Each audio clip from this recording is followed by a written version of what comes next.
이쪽으로 가면 이 법에 저쪽으로 가면 저 법에 다 일루절로 엮여서 70~80%가 전과자가 된 거죠.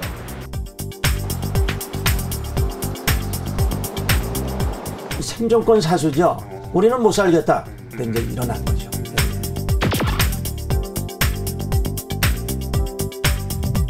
이게 구멍가게 하나 내려고 해도 7개 법은 봐야 되니까 기본적으로.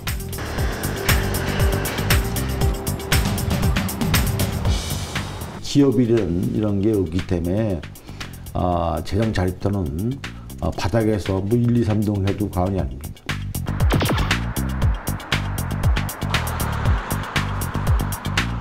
행정구역에 의한 그 획일적 구제로 수질 보전의 효과는 적고 형평성만 해치는 결과가 되고 있습니다.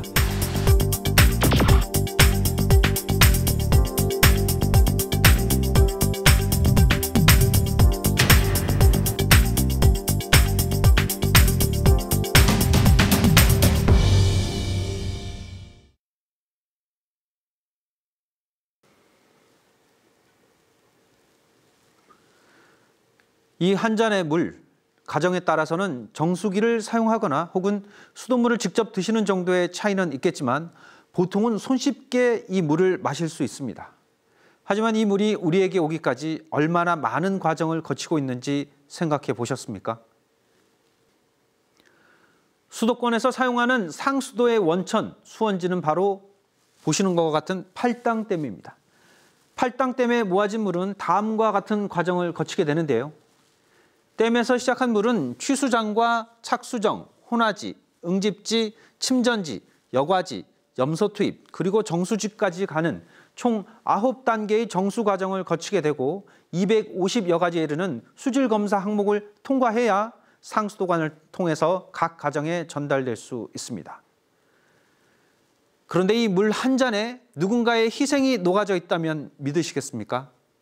깨끗한 물에 가려진 불합리와 그리고 강요된 희생, 쌍심지와 함께 그 현장 속으로 들어가 보겠습니다. 경기도 남양주시 조안면. 이곳은 중환자가 인공호흡기를 단 듯 생명력을 잃어가고 있습니다. 오가는 행인을 찾아보기 힘들고 역 주변조차 음식점 30여 곳이 문을 닫고 있어 을씨년스럽기까지 합니다. 주민들이 살고 있는 조안면이 왜 이런 모습을 하고 있는 것일까요? 원래 이제 팔당댐이 전력 생산을 목적으로 이제 건설이 됐단 말이에요. 근데 그러면서 수자원에 대한 그 기능 그리고 거기에 대한 중요성이 점점 부각이 되면서 점차적으로 규제가 하나씩 늘어나게 됩니다. 농업에서 빠져나오는 오염물질이 많기 때문에 농업도 지금 제한을 걸고 있고, 그렇다면 결국에는 뭐 조그만 구멍가게 장사 정도? 그거밖에 할 수 없는 상황인데 지금 그거를 걸어버린 거죠, 환경부에서. 그러면 결국엔 원주민들은 뭐 아무것도 하지 말고 아예 그 지역에서 나가라는 소리밖에 안 되거든요. 팔당호의 준공 후 수자원 중요성이 부각되면서 단속이 강화됐습니다. 이후 70여 곳의 음식점과 카페 등이 문을 닫게 됐습니다. 농사 짓는 사람은 농사 짓는데 그 또 성토했다고 해서 또 전과자. 하다못해 뭐 하나 물건 하나 갖다 놔도 전과자. 그러니까 이 지역에 사는 자체가 불법이야. 주민들 다수는 전과자로 전락한 상황. 휴게 음식점이 아닌 일반 음식점을 운영했다는 이유로 처벌받게 된 것입니다. 법규를 어긴 것은 사실이지만 그럴 만한 이유가 있었다는 주민들의 항변. 주민들은 억울함을 호소하고 있습니다. 1974년 상수원 보호구역으로 지정된 이후 남모르는 고통을 겪으며 버틴 40년. 주민들은 생업인 농사조차 마음껏 지을 수 없었습니다. 조금 더 자세히 들여다보니 주민들을 이리저리 옥죄고 있는 것은 셀 수도 없이 다양한 중복 규제였습니다. 법은 지금 현재 최고 무서운 법이 수도법, 상위법이니까. 그 다음에 이제 따지면 이제 개발 제한 구역, 그 다음에 이제 보면 산지조성법, 수도권 정비계획법, 정부에서 그 중복된 규제를 해놓으니까 주민들조차 이 법에 대해서는 잘 모릅니다. 그러다 보니까 뭐 하나 이제 지자체에다 갖다 내면은 뭐가 인허가가 나오는지 안 나오는지 모르면서 이제 그렇게 살아왔죠. 최소한의 편의시설도 없는 마을. 당연히 있어야 할 것들이 들어서지 못하는 이유도 바로 규제 때문이었습니다.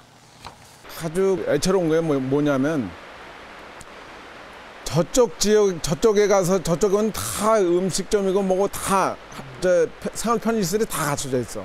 이쪽 사람들이 다 그쪽 가서 저기 생활 저걸 사가지고 오고 저쪽을 다 이제 가야 되는 거예요. 근데 여기는 약국, 정육점 뭐 하나 없어 여기가. 가게도 이미용실도 없고. 그게 기본 생활 편의시설 자체도 없는 곳이 우리 조안면 지역이에요. 식수와 관련한 부정적인 기사가 매스컴을 통해 나올 때마다 규제 사항은 점점 늘어나고 주민들의 한숨은 깊어졌습니다. 2,500만 명이 먹는 물을 지키기 위해 소리 없이 희생하고 있는 사람들. 그저 다른 지역처럼 기본적인 것을 갖추고 싶다고 말하고 있습니다. 자칫 무리한 요구를 하고 있다는 인식을 줄까 걱정할 정도로 주민들의 요구는 소박했습니다. 상수원 관리규칙에 따르면 현재 지정된 상수원 보호구역이 아닌 환경정비구역에 적용받게 되면 주민들은 5% 내외의 아주 적은 범위지만 용도 변경을 할 수 있게 됩니다. 이 음식점 허가를 받으려고 하다가 보니까 이제 환경정비구역으로 가야 되는 문제가 있어요. 그런데 이거를 방류수 수질 기준이 그걸 또 강화를 시켰어요.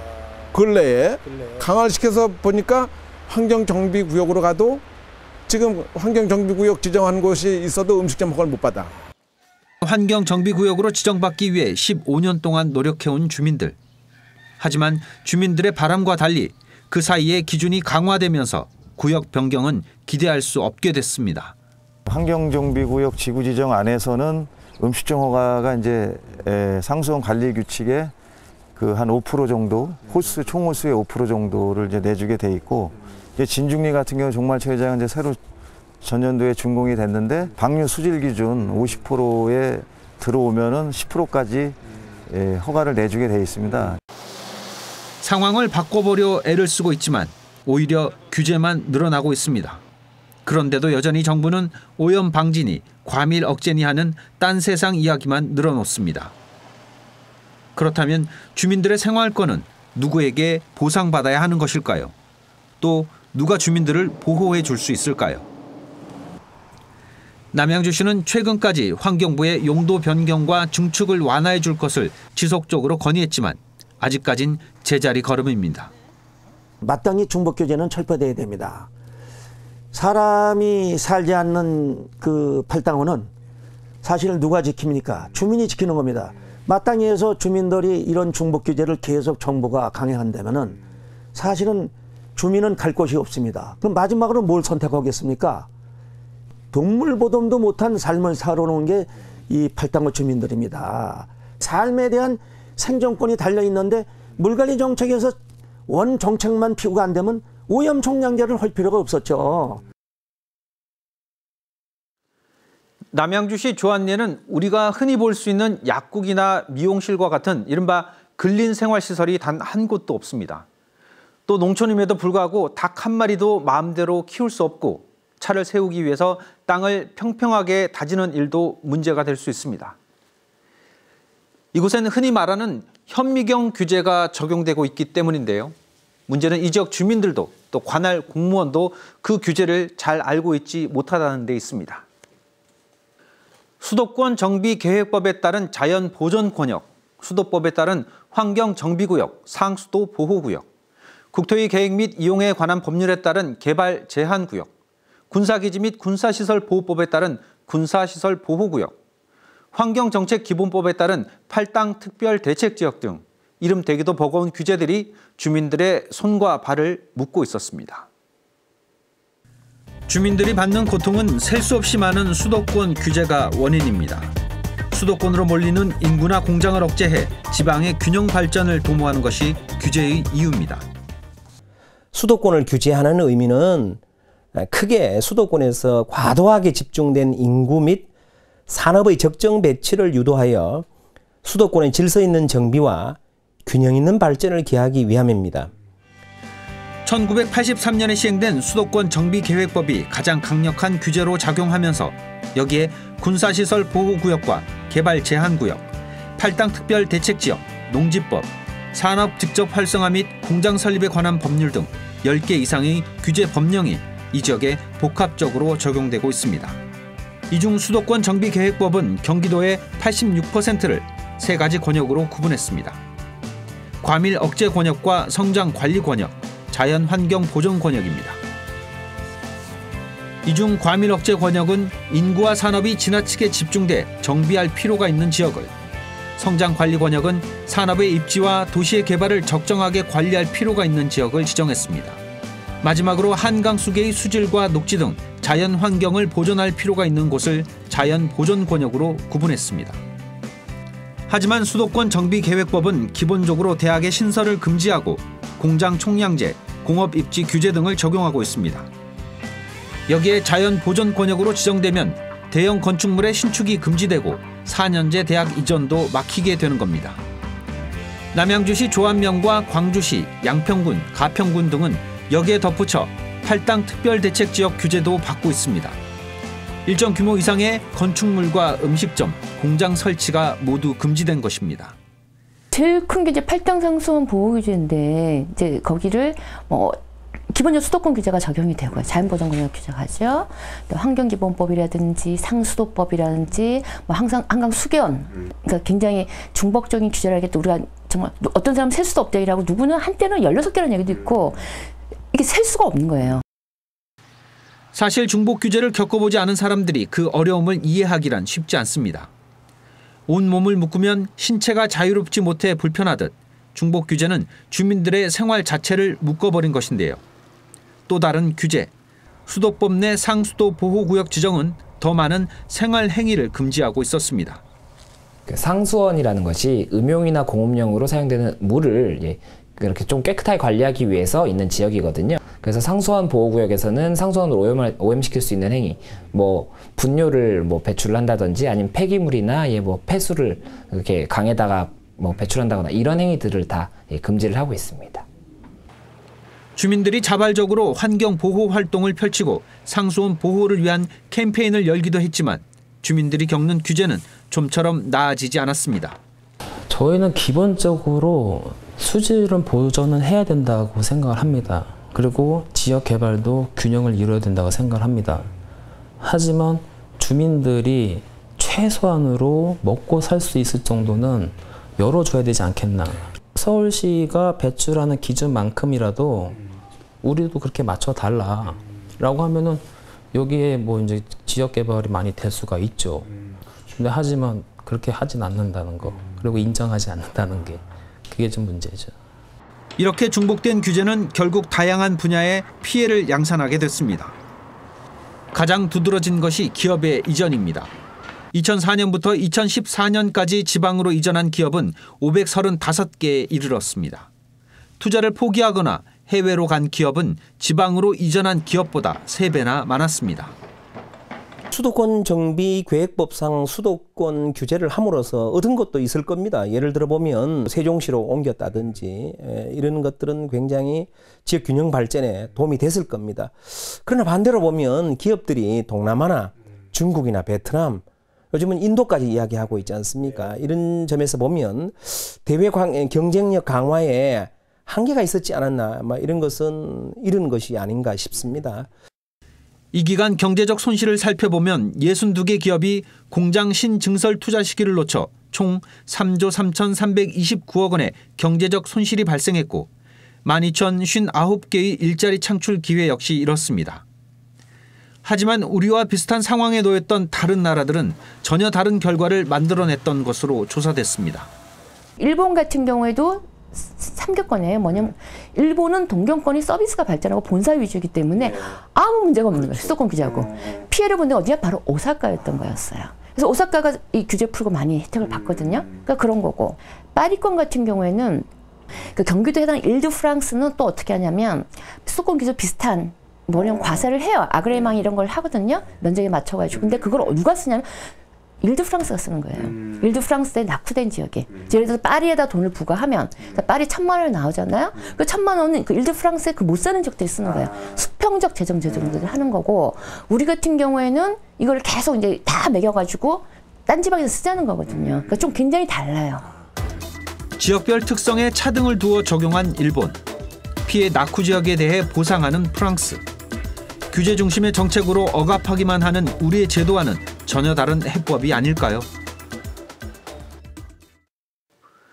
수도권 정비계획법이 시행된 것은 지난 1983년입니다. 이 제조업 중심의 경제 구조 아래서 수도권의 과밀 억제를 위해 공장 증설을 막고 수도권의 환경을 보호하자는 취지에서 시작된 것인데요. 문제는 이미 4차 산업시대가 도래한 지금까지도 35년 전 규제가 계속되고 있다는 점입니다. 공장 증설이나 신설, 대학 유치 등을 위해서 수도권 규제를 완화해달라는 경기도와 경기도 자치단체들의 요구는 시기만 따지고 있는 정부와 지방 정치권의 반대에 부딪혀 번번이 좌절되고 있습니다. 이러는 사이 경기 동부권의 많은 도시들은 인프라는 낙후되고 산업계는 외면하면서 세수는 줄고 개선할 방법이 없는 그저 그런 가난한 동네를 벗어나지 못하게 되고 급기야는 기존에 남아있던 기업들마저 등을 돌리고 있는 상황입니다. 규제에 갇힌, 그래서 허울뿐인, 말뿐인 수도권에서 제외시켜달라는 목소리가 높아지고 있는 것은 비단 앞서 언급한 조한리뿐만이 아니었습니다. 1973년 팔당댐 완공 이후 전 지역이 자연보존권역으로 편입, 수질보존특별대책지역, 팔당 상수원 보호구역으로 지정 등 각종 규제에 발이 묶인 양평군. 현재 양평군의 지역 낙후도는 전국 101위, 경기도 31개 시군 중 30위입니다. 규제를 받는 면적이 양평군 전체 면적의 2배가 넘는다는 믿기 어려운 상황.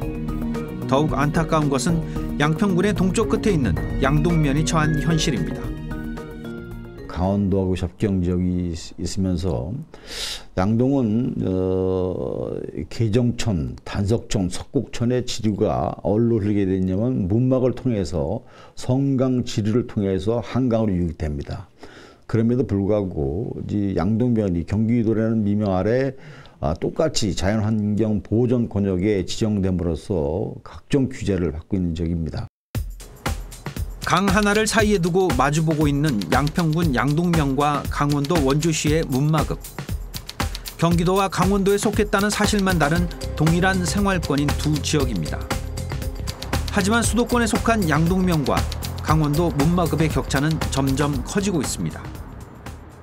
양동면이 20여 년 전에 관내에 초등학교가 6개의 초등학교가 운영되고 있었어요.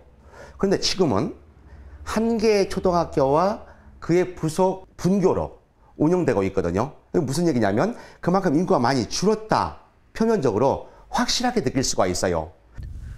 무너져가는 지역 경제 기반과 재정 자립도, 여기에 활력을 잃은 생활 모습까지 양동면의 미래를 밝게 전망하긴 힘든 상황입니다. 이 수도권 규제의 첫째 목적은 두 가지입니다. 인구 집중하고 산업의 적정 배치인데 이러한 과도한 인구 집중을 억제할 목적으로 운영되는 정책이었는데 인구 집중도가 높지 않는 지역까지 획일적으로 규제하고 있는 점이 문제입니다. 2017년의 현실과 동떨어진 1980년대의 법 이야기.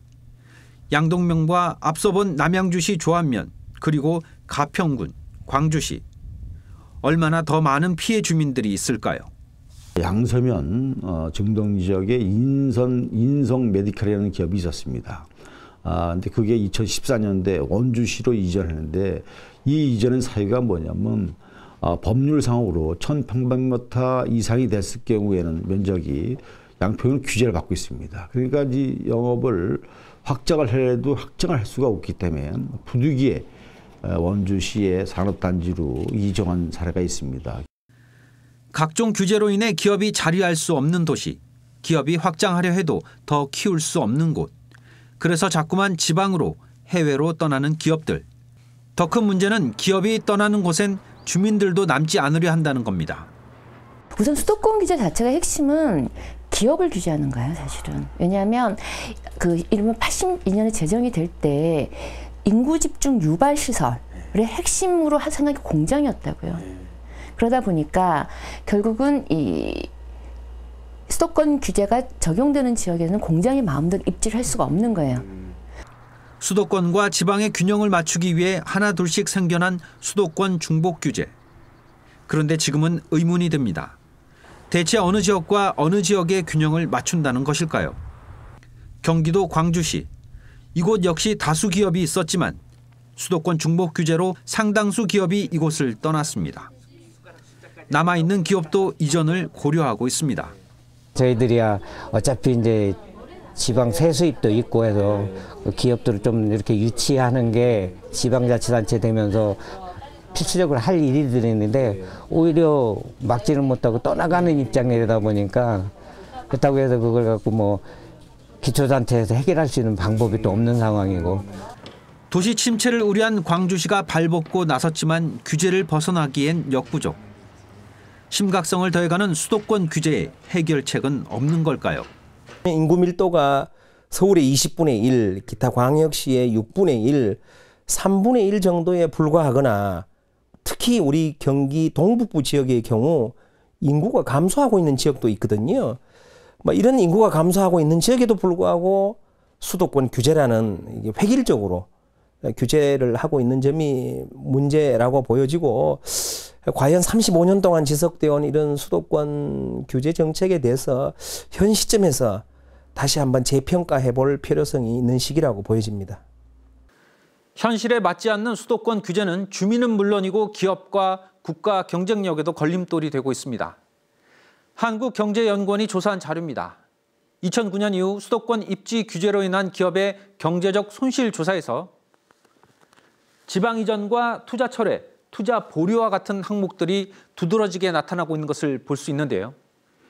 이로 인해 투자 시기를 놓쳐서 입은 경제적 손실은 무려 3조 3천억 원을 넘고 있는 것으로 조사됐습니다. 이에 따라서 정부는 2016년 경제정책 방향을 발표하면서 비수도권에는 이른바 규제 프리존을 도입함으로써 지역경제 발전을 도모한다고 밝혔습니다.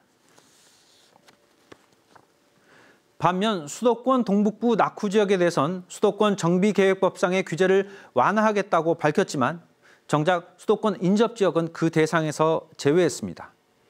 이는 정부의 국토의 균형 발전이라는 큰 틀의 논의 속에 수도권 동북부 지역은 그 대상조차 되지 못하고 있었다는 것을 반증하는 것인데요.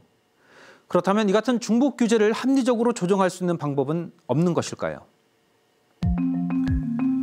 발버둥 칠수록 더 깊이 빠져드는 늪과 같은 수도권 규제. 전문가들은 시대 변화에 맞게 규제를 축소하고 범위를 줄여 해당 지역에 활로를 만들어야 한다고 지적합니다. 우선은 저는 법을 하나 통일했으면 좋겠어요. 하나 통일해서 그 법 하나 맞게 해주는 거지. 그럼 모든 주민들이 내가 저 법만 잘 지키고 저 법 내에서 내가 움직이면 된다 생각을 하면 되는데 지금은 상수도법 무슨 법이 굉장히 많으니까 주민들이 요 하나법 좀 풀었으면 좀 낫겠나 싶었더니 저기 더 강한 법이 있는 거예요. 정말 긴박한 군사 비밀이 아닌 다음에는 주민들이 참여해서 내가 왜 규제를 받는지를 이해를 하게 해주고 그리고 주민들이 이런 거 저는 풀어줬으면 좋겠다는 걸 협의해주는 이런 것도 필요하거든요. 수도권 규제 제조업 중심적 사고에 좀 벗어나서 우리가 전반적으로 우리 자체도 좀 새로운 시대의 어떤 그 산업과 새로운 시대의 규제 패러다임을 생각을 해야 된다. 좀 그런 생각을 하고 있습니다. 규제를 받는 지역 주민들의 생존 문제를 풀어야 상수원 보호나 환경 보호를 유지할 수 있다는 지적도 있습니다. 상류 지역에 있는 분들이 아무래도 상수원 보호구역에 지정이 됨으로써 굉장히 많은 재산권상 침해를 받게 되고 실제로는 좀 생존권에도 위협이 된다 이런 의견도 있습니다. 그리고 하류 지역에 있는 분들 경우에는 이제 물을 먹게 되려면 깨끗한 물을 먹어야 되기 때문에 이 건강과 바로 직결이 되는 문제여서 그것도 또 굉장히 민감한 부분입니다. 수도권의 식수를 지키기 위해 상수원을 관리하는 것은 분명 필요한 조치입니다. 그렇지만 다수를 위한 일부의 희생엔 보상이 뒤따라야 그 지역도 살아남을 수 있게 됩니다. 국가적 차원에서라든지 아니면 시 차원에서라도 이렇게 하류 지역에서 이익을 보는 대신에 그 상류 지역에서 입는 피해를 좀 보상을 적절하게 할 수 있는 방법이 뭐가 있을지를 좀 더 많이 강구를 하고 또 이제 하수 종말 처리장이나 이런 게 시설이 좋아지다 보면은 조금은 행위를 풀어줘도 되는 부분도 있거든요. 무조건 일괄 규제할 게 아니라 그래서 그런 걸 좀 합리적으로 검토를 해서 진행을 하는 그런 방법이 있으면 좋지 않을까 싶습니다. 헌법 제10조 모든 국민은 인간으로서의 존엄과 가치를 가지며 행복을 추구할 권리를 가진다고 규정하고 있습니다. 하지만 이들은 또 다른 법을 지키기 위해 헌법에서 명시한 행복 추구권을 포기해야 할까요? 많은 생각의 변화와 협의가 필요한 수도권 규제 완화. 수도권 규제에 대한 근본적인 수도권 정비법 폐지가 가장 바람직합니다. 그러나 이건 조금 전에 말씀하셨다시피 그 지방 국회의원들 반대 때문에 실현되지 않고 있거든요. 그래서 좀 대안으로 내세울 수 있는 게 단기적으로 획일적인 규제에서 조금 벗어나 있는 연천이든 가평이든 포천이든 이런 수도권 낙후 지역에 대해서만이라도 정비발전지구 도입 등 수도권 규제의 공간적 범위를 현실화할 수 있는 단계가 좀 필요할 것 같고요. 주민과 상생해야 한다는 사실은 규제를 시행하는 기관들도 알고 있었습니다. 당초 규제의 목표를 유지하기 위해선 이제 지역의 발전도 고민해야 한다는 데는 생각도 일치했습니다. 활동 수질이 매우 좋은 등급을 달성하기 위해서는 저희가 지역 협력이 굉장히 중요합니다. 과거에는 개발 위주다 보니까 지역 협력 없이 관주도로 이렇게 그 환경 정책을 이루어왔는데 이제는 이제 어느 정도 경제 성장이 됐고 해서 지역 협력 없이는 우리가 원하는 목표 수치를 달성할 수 없습니다. 더 이상 강요할 수만은 없는 수도권 규제. 같은 듯 다르고 다른 듯 같은 수많은 규제들. 한 걸음 더 나아가기 위해서라도 복잡한 실타래는 반드시 풀어야 합니다. 그것이 희생된 지역에 대한 최소한의 배려이자 우리 사회가 함께 살아나가는 기준이 될 수 있기 때문입니다. 45년 동안 그동안에 계속해서 살아오면서 그 규제 속에 살아오면서 지역 주민들이 다 이쪽으로 가면 이 법에 저쪽으로 가면 저 법에 다 일루절로 엮여서 70~80%가 전과자가 된 거죠. 그러니까 이제 그거를 우리 선에서 끝을 맺어야지 우리 후대들한테까지도 전과자를 만드는 이런 지역에서 살게 할 수는 없잖아요. 그러니까 이건 국가가 선행을 해줘야 될, 저걸 해줘야 될 일이라고요, 이게. 수도권, 수도 서울을 중심으로 이루어진 대도시 권역을 지칭하는 말입니다. 우리는 아주 익숙하게 쓰고 있지만 전 세계적으로 이런 개념을 쓰고 있는 곳은 우리나라와 일본뿐입니다. 하지만 일본은 수도권이 다핵도시로 발전하면서 각기 다른 법을 적용받고 있지만 앞서 보신 사례처럼 우리나라의 경우는 그렇지 못했습니다. 때문에 경기 동북부는 수도권이라서 역차별을 받고 있다는 말까지 나오고 있는 것입니다. 지리적으로는 서울과 멀고 상수원과도 관련이 없지만 경기도라서 양평군이라서 혹은 남양주시라서 꼼짝도 못하고 있는 겁니다. 이는 지역 간의 형평성을 위한 것인지 아니면 행정의 편리성을 위한 것인지는 모르겠지만 이러한 논리는 획일적 행정 또는 일방적 행정이라는 비난을 받을 수밖에 없을 것입니다. 그리고 또 한 가지, 대를 위해서 소를 희생시킨다면 그에 대한 보상은 해줘야 하지 않겠습니까? 40년간 못 살게 했으면 앞으로 40년은 잘 살게 해주는 것이 균형 아니겠습니까?